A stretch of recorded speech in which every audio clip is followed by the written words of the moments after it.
Hello viewers, নমস্কার। আশা করি সবাই ভালো আছেন। আপনাদের আশীর্বাদে আমি ভালোই আছি। আজকে আমি আপনাদের জন্য নতুন আরেকটা গুরুত্বপূর্ণ ভিডিও নিয়ে চলে এসেছি। আমার কাছে এসেছে হর্নেট BS4 এর মডেল। গাড়িটার যে সমস্যাটা হচ্ছে, গিয়ার শিফটিং হার্ড হচ্ছে। গিয়ার শিফট কোনো কারণে ঠিকভাবে হচ্ছে না। মানে আমি গিয়ার দিচ্ছি, লিভারটা হয় উঠছে না, আর নাহলে তুলে দিচ্ছি, হয় নামছে না ঠিকভাবে। সেই বিষয় নিয়ে আজকের ভিডিওটা। আমি সুব্রত, আপনারা দেখছেন সুব্রত বাইক গুরু চ্যানেল।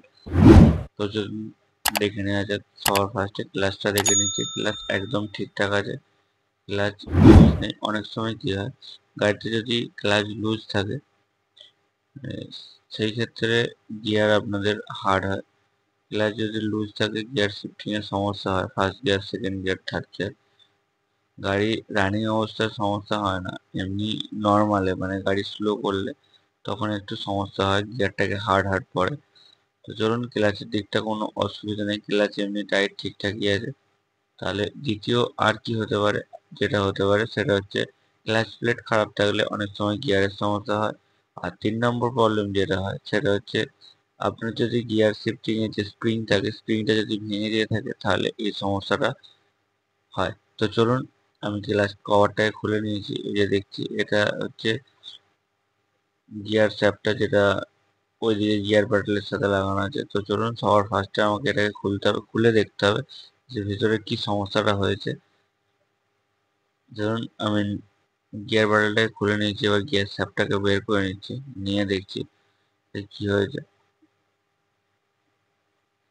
আপনাদের কাছে যদি হর্নেট থেকে থাকে, হর্নেট 2.0 বলুন, হর্নেট ওল্ড মডেল বলুন, যে কোনো মডেলের হর্নেট হয়ে থাকে, যদি এরকম সমস্যা হয়ে থাকে আপনাদের বা আপনাদের কোনো বন্ধুর, অবশ্যই ভিডিওটাকে তাদেরকে শেয়ার করবেন, তাদেরকে একটুখানিও হেল্প করার চেষ্টা করবেন। তো চলুন, আমি গিয়ার শ্যাফটটাকে খুলে নিয়েছি। এই যে দেখতে পাচ্ছেন,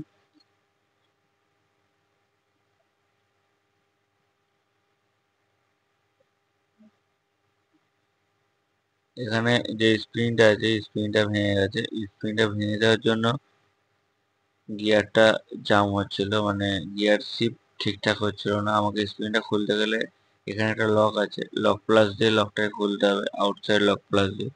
এটা আমি এটাকে লকটাকে খুলে নিচ্ছি। সবার ফার্স্ট খুলে নেওয়ার পর আমি নতুন স্প্রিং লাগাবো। আর এর যে আরেকটা টুকরো আছে সেটাও আমি দেখিয়ে দেবো আপনাদেরকে, যে এর টুকরোটা কোথায় গেল। এমনি আমি দেখলাম, দেখা গেল না ওপর থেকে। এর টুকরোটা সাধারণত মেইন চেম্বারের ভিতরে ঢুকেছে, তার জন্য দেখা গেল না। তো আমাকে এর টুকরোটাকে বের করতে হবে। যদি আমি এই টুকরোটাকে না বের করি, ভবিষ্যতে সমস্যা হতে পারে। যদি স্প্রিং এর ভাঙা টুকরোটা কোনো পেনিয়ামে ঠেকে যায় তাহলে সবকিছু বরবাদ হয়ে যাবে। তো চলুন, আমি বের করে নিচ্ছি। এই যে মেইন চেম্বারের ভিতরে রয়েছে স্প্রিং এর টুকরোটা, এই যে আমি বের করে নিচ্ছি।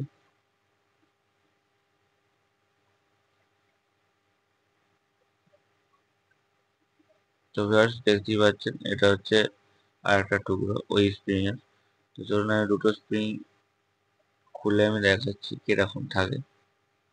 এই যে দেখতে পাচ্ছেন, নতুন অবস্থায় এরকম থাকে, এটা ভেঙে গেছে।